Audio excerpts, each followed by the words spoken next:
Warning. This channel features sarcasm and jokes. If you are offended by anything, stop being offended. Smile. So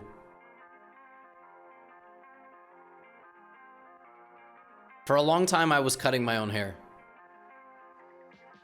Then one day I was like, it's time to go back to the barber. And now I have a pretty decent barber. But this most recent, I mean, I didn't really cut my hair, but I just trimmed the sides.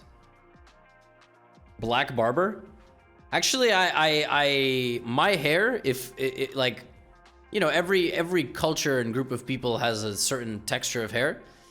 I actually, me and black dudes actually have very similar hairstyles. Not styles, but like, it's like rough hair. You know, like I can't go to, like I can't go to like a white ass barber because, you know, white dudes got this like bangs and flowy hair, and like my hair is tough. Like I have tough hair, and you know, I don't have as opportunities to get like cool haircuts because I would, you know, I would not look as good. But so maybe I should go to a black barber. Yeah, steel wool, exactly. That's what my mom used to call it. My mom used to call my hair steel wool. Also, my wife has started telling me that I say wool weird. She says wool. I say wool. She's like, you say it weird. I'm like, bro, we're married. Like, too late. Like, too late, bro. Sorry I say it weird. You know, I gotta tell you, it's nice being married.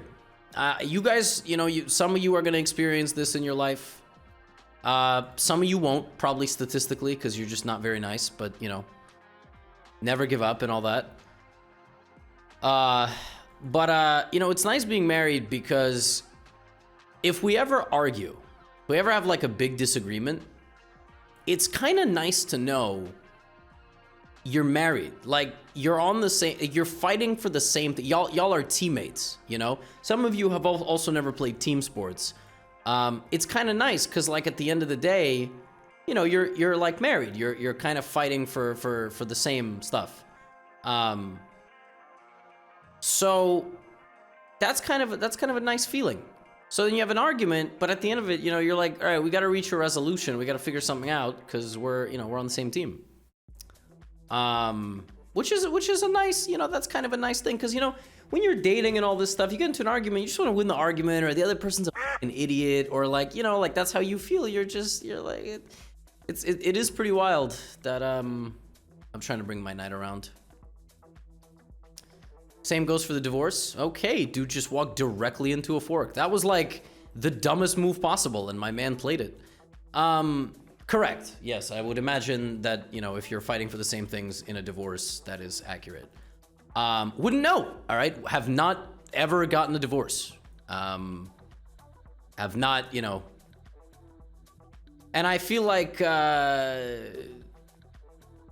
feel like this is what happens. Like you get older and you just start being like super pessimistic about all things that young people are not pessimistic about, you know. You talk like a 40-year-old, you're like, hey, yeah, wait till you like do this, bruh. Wait till you like ruin your life, bruh. Like, wait till you... I find myself doing that. Any of you have like a teenager in your life? Like, I have a younger brother, okay? And I have to be very cognizant of the fact that if he's like in love, if my little brother's like got a girlfriend or something, I'm not sitting there like, y'all gonna break up anyway, whatever, like, why y'all arguing, you know? You gotta be mindful of these things. You gotta be like, you know, you can't just be like, you're 16, this relationship's not gonna work out anyway, bro.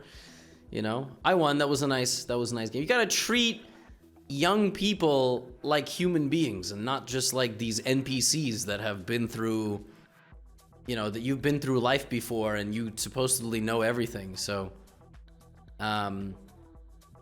anyone know what the difference between a Kindle and hardcover book? A Kindle is a digital version of my book. So it's just not a physical hardcover book. That's how that works. I did watch the Kramnik podcast. Yeah, I enjoyed it. It was a little rambly at times for me. But I didn't mind. I'm in general just much more relaxed about the whole thing. All of this like cheating hoopla. But listen, he said he estimates like 20% of title players cheat. That sounds kind of crazy to me. Listen, I'm a title player. I'm never in competition to win Title Tuesday, but am I aware that there are like random grandmasters that never log into their accounts again after having like a dominant run in Title Tuesday? Yeah.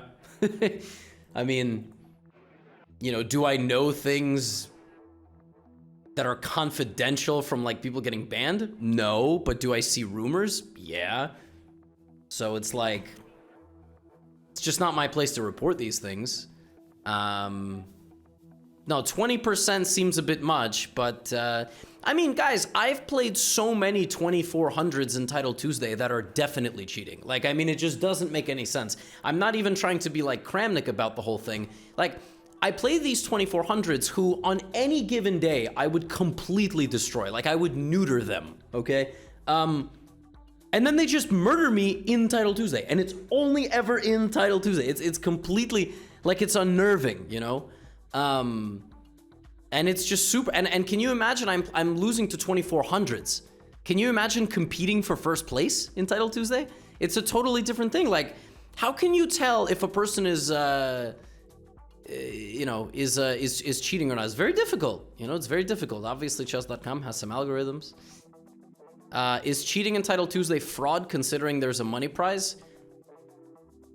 I mean, you could make this argument for illegitimately playing anything competitive. Athletes who cheat, anti-doping, blah, blah, blah, blah. Like, I guess you could make this argument theoretically about anything you want. Okay, if I take that pawn, I'm gonna lose my b7 pawn. What if but taking this looks right, but taking this also looks right, but maybe it doesn't because, no, I need to go for the more advanced pawn. I have a higher chance of making a draw. I'm not playing for a win here. I'm playing for a draw. Opposite colored bishops, make a draw. If you cheat in Title Tuesday and well, I think they would verify that you were cheating before they gave you your money. I think that, it's not like you win Title Tuesday and the money hits your bank account. I'm sure chess.com, is like, we'll send you the money in 14 business days or something. And then they go, wow, this dude cheated in every game. We're not going to pay him. Can I tell you how I made a draw with Magnus Carlsen? Sure, I didn't do that. So that's a simple answer. Just gonna go a4 and offer a draw. It's a dead draw, but of course my opponent is a pawn up.